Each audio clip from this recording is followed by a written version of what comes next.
Chief Executive Officer, Mackle Mutual Berhad. Please give him a big round of applause.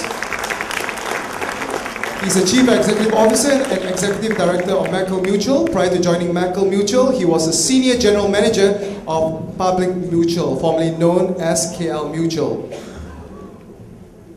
The next panelist is Ms. Vasantha Punyamurthy, who is a Public Interest Director for the Federation of Investment Managers Malaysia. Yes, please give her a big round of applause. She holds a Bachelor of Laws, Honours from the University of London, a certificate in Legal Practice from the Malaysian Qualifying Board, and an LLM from the University Kebangsaan Malaysia. Last but not least, Mr. Danny Wong, Chief Executive Officer of Areka Capital Sinar Berhad. He has more than 20 years of experience in stockbroking, asset management and unit trust. He is also a fellow member of the Association of Chartered Certified Accountants, ACCA UK, and member of the Financial Planning Association of Malaysia, FPAM, and Certified Financial Planner.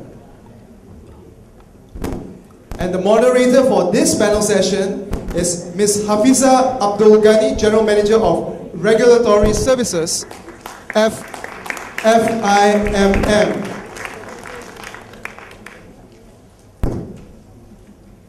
That's right. She has held several senior level positions in legal and compliance for the investment management industry. Prior to embarking a career here, she was a practicing lawyer. Ms. Hafiza, I'll pass the floor over to you. Thank you, Raj. Good afternoon, everyone.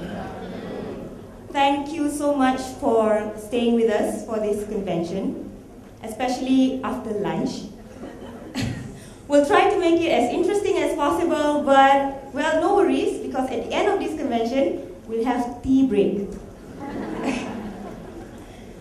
So, this is a very important topic, and we have with us here very experienced panelists to share with us their knowledge on this issue. I don't think I'm sure that everybody who are consultants is aware of the Code of Ethics and Standards of Professional Conduct issued by FIMM in September 2001. But can I see, by show of hands, how many consultants have read the Code of Ethics?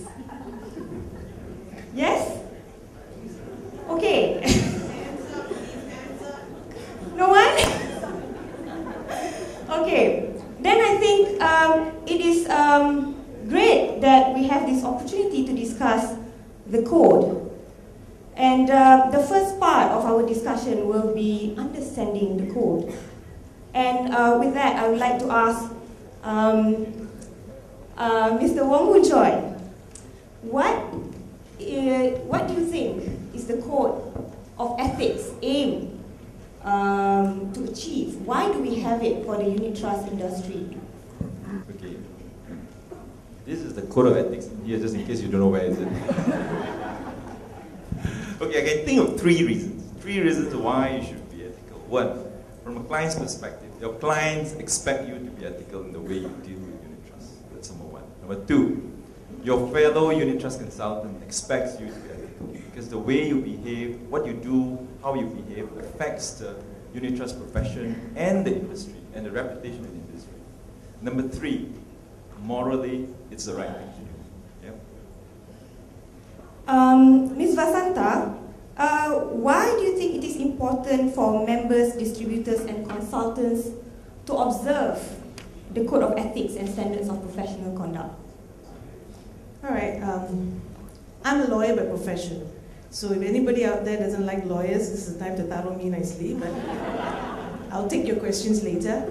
I'm new to this industry. I came to FIMM as a public interest director, so as an independent director. So as far as the unit trust industry is concerned, it's just like any other service industries, be it lawyers or doctors or engineers or accountants.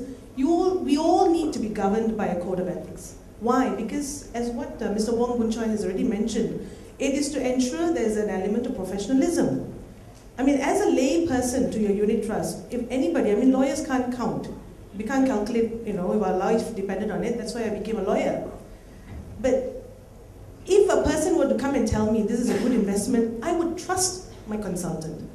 It's a kind of fiduciary relationship that we have with the consultants. So you are in the best position to advise your clients what's best for them in the circumstances that they are in and with the kind of financial means that they have. And they will trust you completely. You know, it's just like, I always say that doctors are demigods. Because when I go there for an op and I'm lying on the OT table, I mean, I trust in them completely. Can you imagine if they were to butcher me? You know?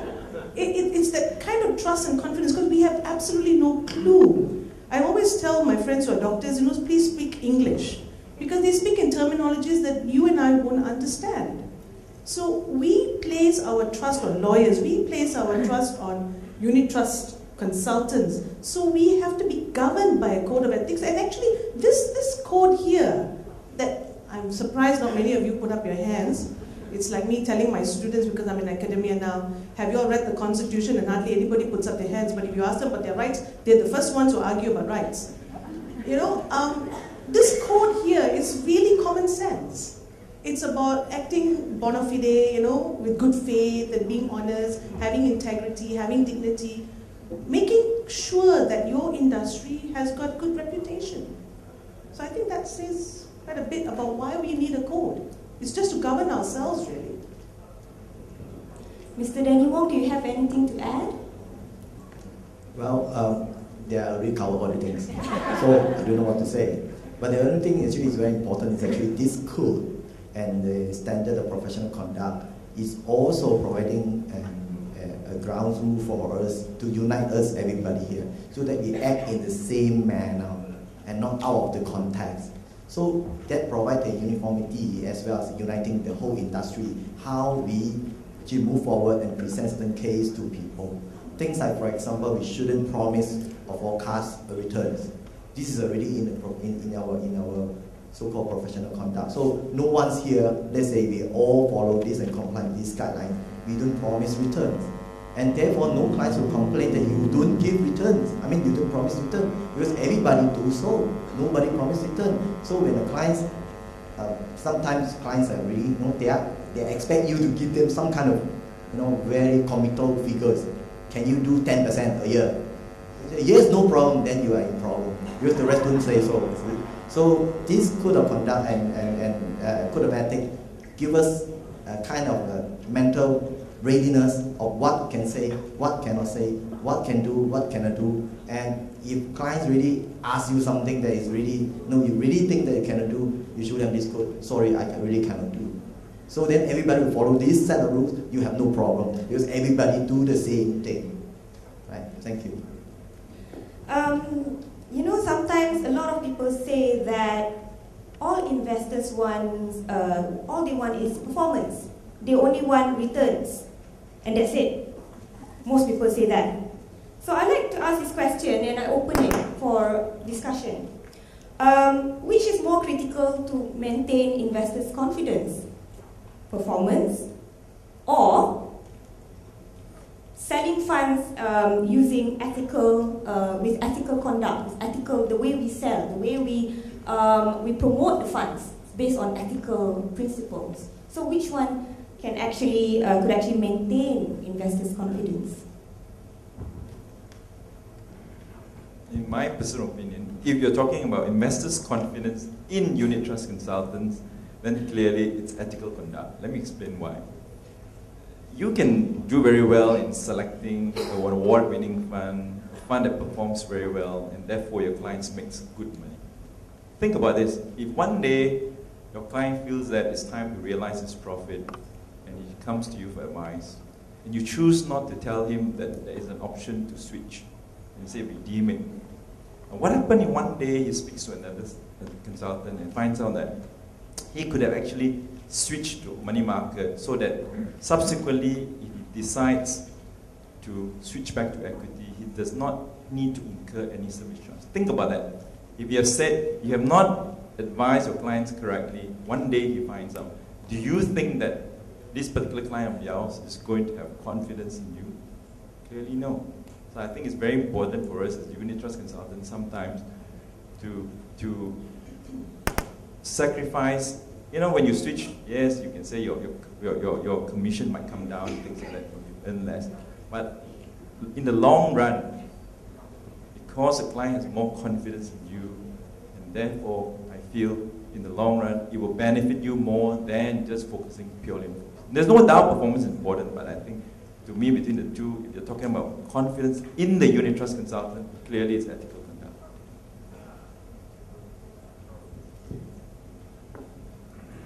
Trying to answer ahead of Ms. Hosna so that I will not left behind. Okay. I concur with what Mr. Wong said. I think confidence, in this game, in unit trust, I call it a game, is based on trust and faith. If you lose this, then you are no more calling yourself unit trust. So this is very important. But as a client, I look for returns and performance. All right. So these are things. Sometimes it's also a bit of conflicting, in the issues that I don't care how you try to convince me, how professional are you, but I just want returns. So give me that kind of returns. So, but after a while, they start to realize that no, there's somebody giving promise higher return on their hand, on certain things. Perhaps gold, really very hot. So you have to really stand up to say that hey, there are certain things you have to follow and certain things that you tell what you believe and what you knows about about this subject. And people hear you, maybe they will not trust you the first time, but after they hit the wall, they will not trust you. I should have listened to you. So that kind of thing. So after a while, they will follow you and they will become your permanent clients. Remember, we are trying to win the heart of clients and not to just get this business one time. So therefore, confidence is very important. So to follow this, I think code of ethics in that case build confidence, help us to create our career with professionalism and dignity and integrity. These kind of things. These are the values that will help our business to grow in long run and not just for one time. So this is, to me, you will ask me, I would say code of ethics. But to a customer, I say no code of ethics. I want performance. So this is the conflict things. Sasanta? Yeah. They have realized you should never give the lawyer the mic. And so they keep trying to take the mic away from me before I can say something. But I think both of them have said it all. But just to add, okay, let's talk about lawyers now. Okay, hit back at some lawyers, bring in some lawyers joke because this is the graveyard shift after lunch, isn't it? Many people out there say lawyers are liars. Yes. See, now if you ask them for a show of hands, all of them will put up their hands. But I have learned in all my years and with my friends and others in case studies and others, but the clients will be the first to stab you in the back. When everything is going well, when the funds are performing well, everything is hunky-dory, they love you. But the moment something goes wrong, they'll be the first to complain about you. And I've seen that in FIMM as a public interest director, and I sit on the disciplinary committee. We've had so many disciplinary issues in the last 18 months to deal with, and some are really frivolous complaints, and in some cases I have seen the unit trust consultants have really tried their best to look out for their clients' interests, but not 100% in reliance of the code. Long-term, integrity speaks it up. Don't just say that the client asked me to do it, so I did it. That's not going to help you. Integrity is the only thing we take to our grave anyway. So the code of ethics compliance is the most important thing, by my standards anyway. I'd like to make this session a little bit more interactive. So audience, show of hands. Do you think ethical conduct will, take you longer as compared to performance? Yes? All right. But not that many so far. So I think we have to work harder to convince you. Actually, regarding performance and confidence, I think with the recent turbulence in the economy and financial markets, many of the failures of the company and businesses can be traced to ethical breaches. I mean, you have seen a lot of companies that collapse due to blatant disregard of ethical principles. So this is something that we need to learn. We need to learn from. I'll move on to talk about the limitations we face, or rather the challenges we face. Industry norm versus code of conduct. Is there any conduct that is considered a norm in the industry, but it is not really ethical? Is there anyone amongst the panelists who would like to take up on that issue?